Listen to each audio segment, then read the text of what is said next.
যে আমরা কিছু অলরাউন্ডারকে প্রমোট করার চেষ্টা করছি এইচপির মাধ্যমে। ওখানে 3 জন এক্স্যাক্টলি অলরাউন্ডার ক্যাটাগরিতে আছে, তো সেখান থেকে দেখা যাক উপরে কেউ কমপ্লিমেন্ট করার মতো আসতে পারে কিনা।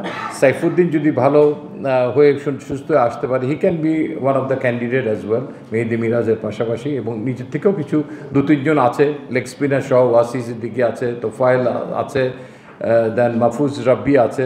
সো এরকম আরও হয়তো জীবন ঠিক ওইভাবে ব্যাটে শাইন করছে না, বলে ভালো করছে।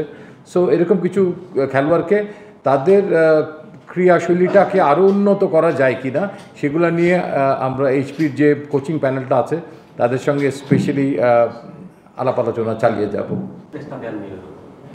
না, মিরাজকে আমরা দেরি বলতে চাচ্ছি না। মিরাজ এই দলে নেই, এই মুহূর্তে এই দলে নেই, কিন্তু ডেফিনেটলি তিনি আমাদের সিস্টেমের সঙ্গে থাকবেন। এবং একটা পূর্ণাঙ্গ অলরাউন্ডার বলতে আপনি যেটা বলছেন, এই মুহূর্তে যিনি নাকি 4 ওভার বল করতে পারেন এবং ব্যাট করতে পারেন, সেই জায়গাটা কিন্তু অর্জন করতে হবে।